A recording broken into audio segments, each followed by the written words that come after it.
So Beacus is an animation production studio, making commercials as well as corporate work and online viral, even stuff for museums and projection, even some parts of feature films.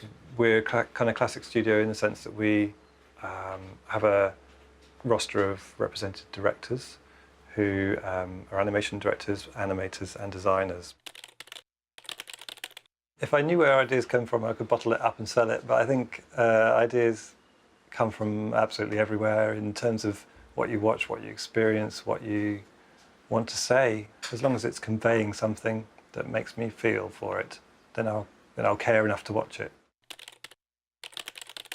Well, after nailing the concept, we quite often move into scripting, which can be a simple one-page explanation of what's going on. Or in this case with the Hungry Corpse, we've got a full, proper script. Just leave me alone, Pigeon.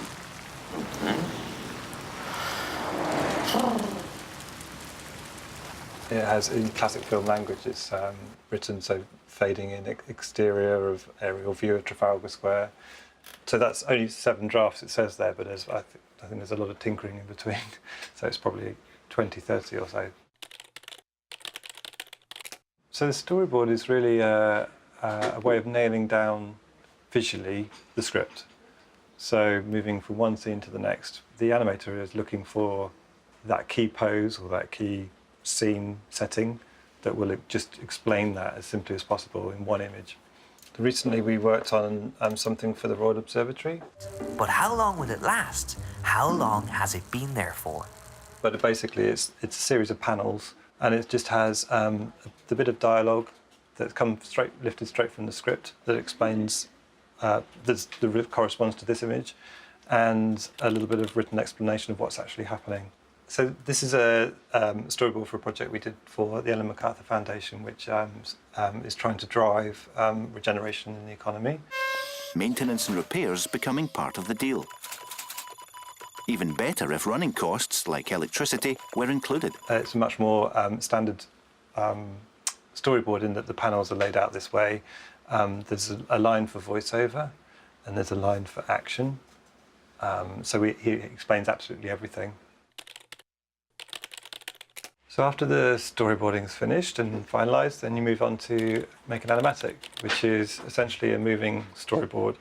Our current linear economy relies on cheap, easily available resources. So as you can probably see, it's still got the markings of the storyboard. Hopefully you can tell that there's a flow going through it. For example, camera moves are very jerky, if they're at all, and hard cuts are quite obvious. I could give this to any animator and they should have an idea of how to make it.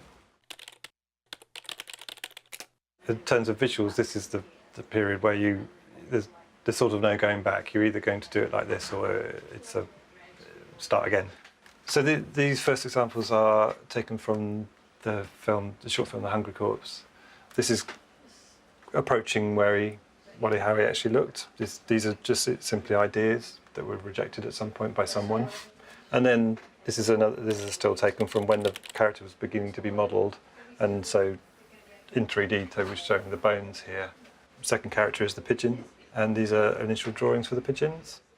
And you begin to see a bit of characterisation just in the eye positions and facial expressions, and then also sketches of the environment. And these are all different tones again to suggest a bit of light.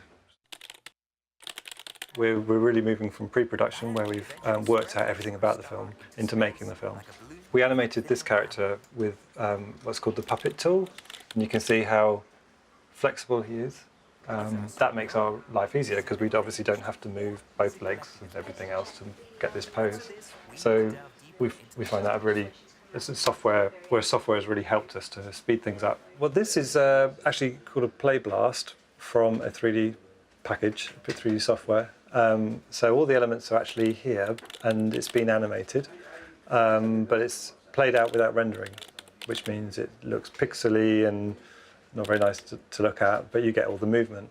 By the end of the animation process, you should really have everything moving exactly as you want it. A bit of polish missing, maybe, but there should be no you don't go back. You're never going to go back and revisit that animation. It's all pucker.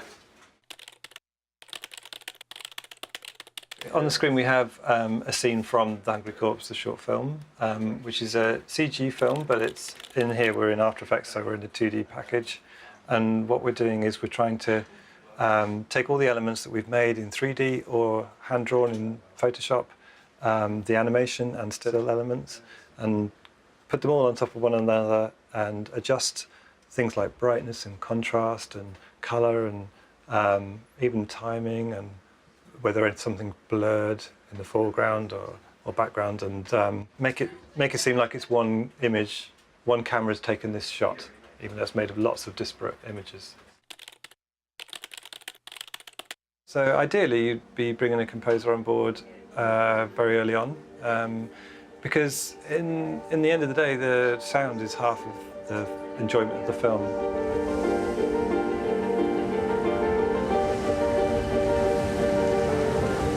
We slave a long time over the picture because it sort of physically takes longer than it does to lay down music. Music is more instantaneous, so you can leave that later. But in terms of the enjoyment of the film, music brings a lot. So if you talk to a composer when you've got your concept and they think this would be really great if it had some Bach over it or something, then that might influence how you develop your visuals. Get off me, pigeon. Also a cake. Oh, cake. Don't tell me you're not hungry. Hungry? I'm starving. Voice character piece where the character's actually on screen talking. You need the voice first so you can animate the lips to match the voice.